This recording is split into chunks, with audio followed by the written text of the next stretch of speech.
So this is the finished product. Look at that, yummy. Hello dear health seekers, Inga from Health Origins here. So today, an intriguing recipe. I made a full English lasagna. So basically all the ingredients pretty much you find in full English, I put them in a lasagna, vegan lasagna. So let's get into the recipe. So this is the ingredients you'll need for your all English lasagna. Obviously you need lasagna sheets. You need baked beans, of course, the best ones that we found. If you look at our best UK baked beans video, you'll see that these are from Aldi. Then you'll need red pepper, a carrot, either one large or two smaller onions, about a cup of coconut or soy plain Greek type yogurt, about 4 tablespoons of coconut milk, some either white wine vinegar or apple cider vinegar, some nutritional yeast flakes, of course some salt, about 150 grams of mushrooms. I'm using chestnut mushrooms, but any mushrooms would work. And then about 3 to 4 already cooked potatoes. So let's get on with the recipe. So first of all, you want to cut all the ingredients up. So with my mushrooms, if you see any dirty bits, you use wet towel, paper towel, and just kind of carefully wipe these off. You could also wash it if you prefer that, because they will dry out as you're frying them anyway. I prefer keeping them dry because it's easier for me to cut them up. So I just cut off the stem and then just cut them, you know, probably don't want to make it too small actually, so because these are quite small mushrooms, nice slices. So I just cut off the stem and then just slice the mushroom like so. If it's a slightly larger mushroom, you can cut it in half and then slice it. By the way, I'm doubling up the recipe because it's that good, so I'm going to be doing double amount of everything. But I'll put all the quantities for one lasagna for you down in the description below. Now on to the peppers. So I like cutting it in half to start with. Then you take off the inside parts like so. Any green bits and any seeds that way. Again, I'm doubling up. I'm doing 2 lasagnas. And then you take the halves and kind of slice them into quite thin pieces like so. And then those pieces, I normally cut them in 3. Like that. Depends on the size of your peppers as well. Now onto the onions. So I'm using these slightly kind of onions that have grown this a little bit because I want to use them up. So one of the onions was more or less okay, but the other one had a lot of internal kind of damage and browning. So I took another small onion as well to replace that. So with the onion, I'm just gonna cut it in half. Again, and just gonna slice it. You don't need tiny pieces, but you probably don't want massive onion slices either. So I'm doubling up on the onion as well, because obviously I'm making double amount. And to make sure you avoid tears, use my wet paper towel trick. I'll link above in the video below. But basically you just wet a paper towel and put it next to your chopping board. And instead of, you know, going to your eyes, all the kind of tear gas, if you like, from the onions will go to the first wet place, which is this towel. So I chopped up the growing green onion leaves, or the scapes, and I'm going to keep them separate, and we're going to add to our frying pan later on after the peppers and onions had a chance to saute for a while. And then I've got a couple of carrots. Obviously for your single recipe you'll just need one, but I'm doing two, and just grate them with your carrot grater.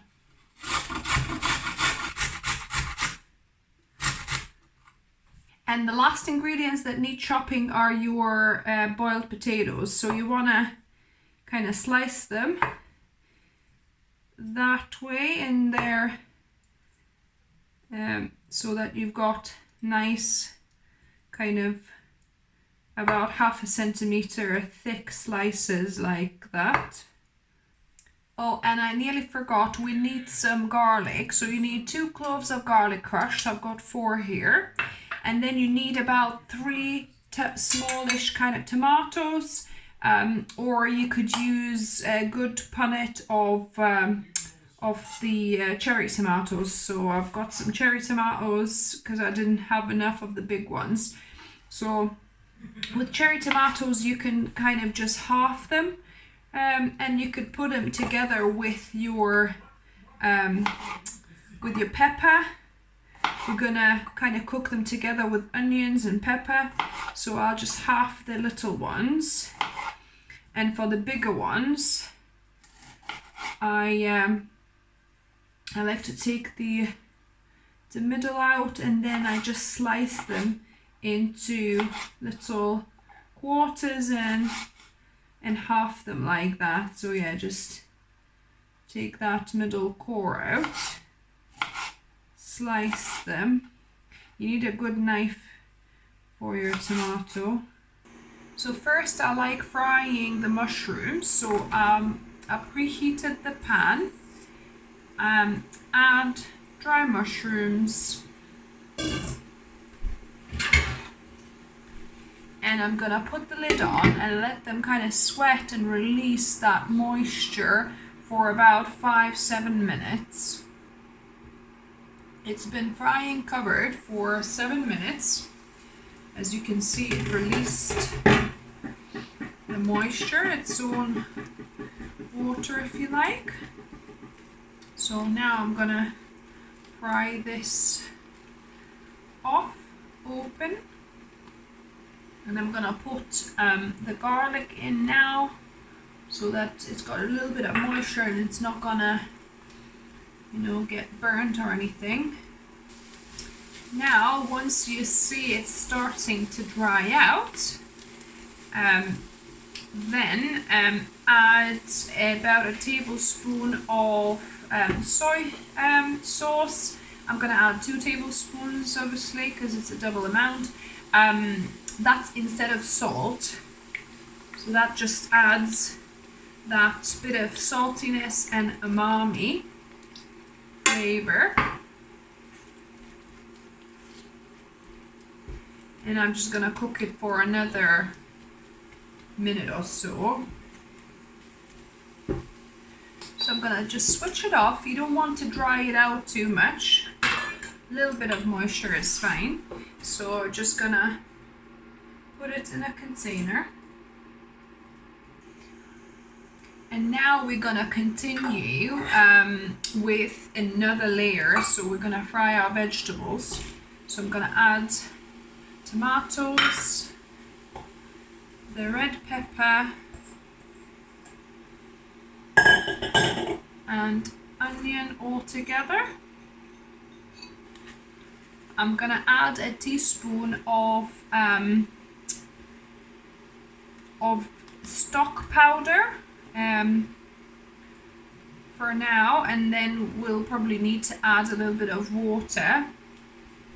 If you don't want to use stock powder, then just use maybe 1/2 teaspoon of salt. So I'm gonna just mix that in. And like the first time, I'm gonna put the lid on again for about 7 to 10 minutes to saute this. So this has been steaming with the lid on for, well, sauteing should I say, for 7 minutes now.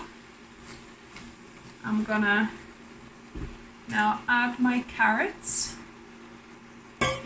and you can add either a couple of tablespoons of ketchup like I am, or you could add some tomato paste. It's up to you. If you are adding tomato paste and it's a bit too kind of dry, you might want to add a little bit of water, a few tablespoons of water perhaps, to make sure there's enough moisture in this. I'm just going to add the bit of onion that I cut up earlier, just to add. And you want to cook this kind of on medium low, not too high of a flame. So I'm gonna put a lid on and cook for another 5 to 7 minutes. So this has cooked with the lid on for another 7 minutes. And we can switch this off now. Now it's time to put everything together. So here I've got 20 by 20 glass oven proof dish. So this is a great size, or you could have a little bit bigger, maybe 25 by 25, something like that. So I've got my pasta sheets. Ideally, you want organic pasta sheets, because obviously conventional has glyphosate in it. I'll link above and down below for you my video of hidden kind of toxins in food. So you want to really get organic pasta sheets. However, I couldn't find any right now, and I didn't have time to order online, so this is just conventional pasta sheets. So I'm gonna just put one in for about 30 seconds or so, just to kind of soften it, and in the meantime I'll put a very, very thin layer of the vegetables just here at the very bottom.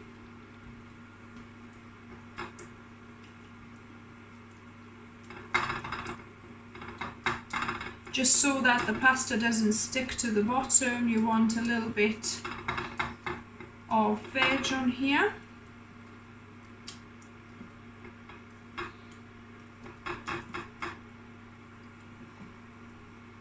That's great.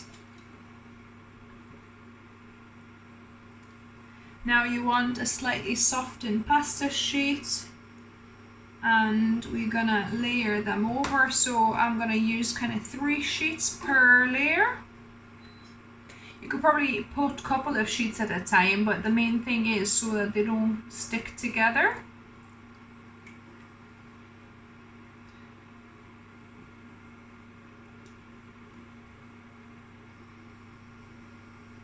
So a 3rd pasta sheet.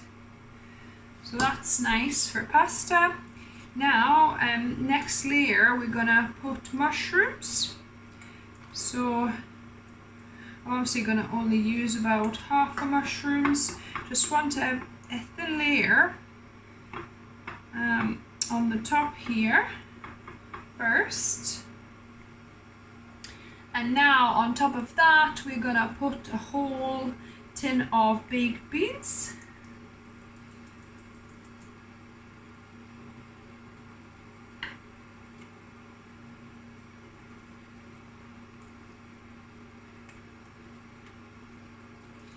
So this one is nice and thick, the sauce, so it's perfect. It's not too watery.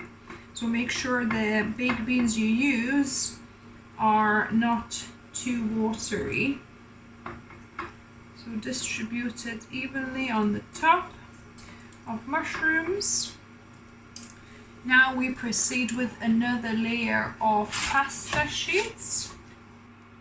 See, that's the danger when you have 2 pasta sheets cooking in the pot. They have a tendency to stick together. So yeah, it's probably best doing one by one.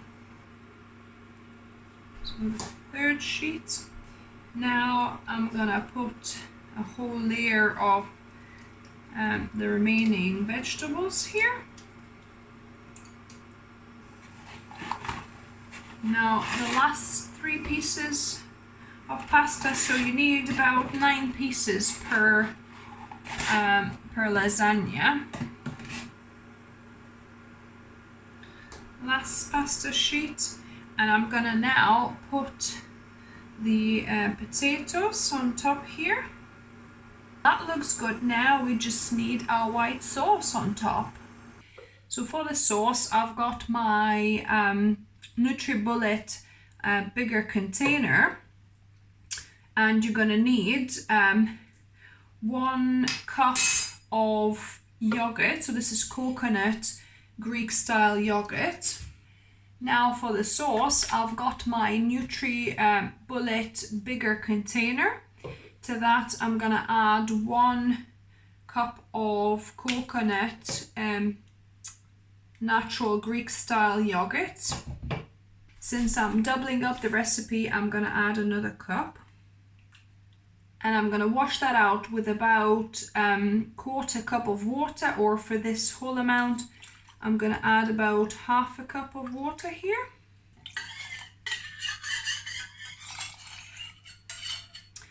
And to this, I'm gonna add 2 tablespoons of coconut milk that I've kind of melted. So I'll put it in a hot water and it melted. So this is about 4 tablespoons altogether. Then you need about 1/4 teaspoon of garlic powder. I'm gonna add obviously 1/2 teaspoon here. To this, I'm gonna add 2/3 of a teaspoon of salt, so about 1/3 of a teaspoon you need for one amount.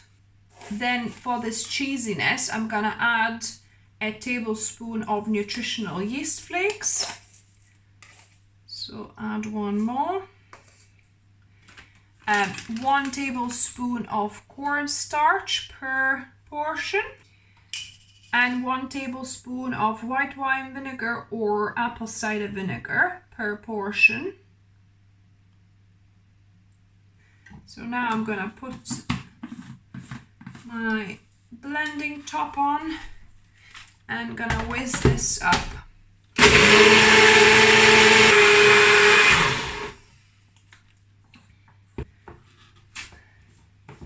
So the sauce is now blended.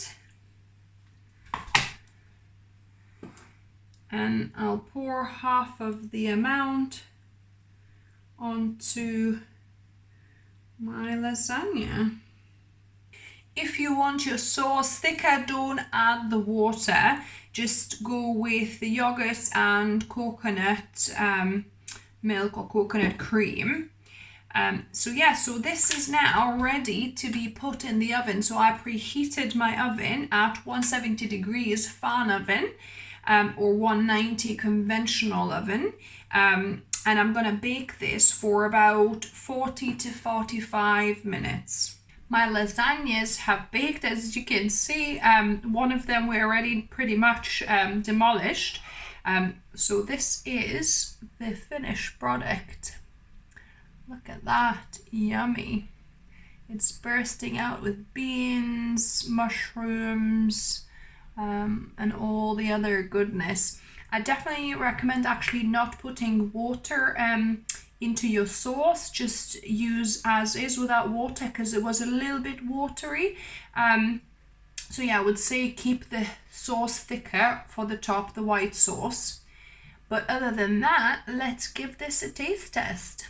And now the best bit, taste testing. Look at this though, guys. How amazing. There's beans, there's mushrooms bursting out, the creamy goodness on top, and I eat it with a pickle. I love gherkin with my lasagna. It just adds that little bit of extra tang.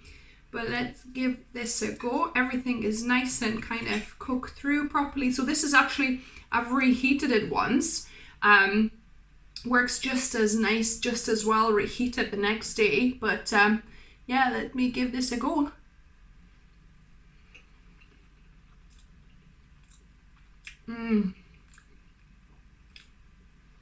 So good, guys, so good. And that gherkin just adds that little bit of extra tang.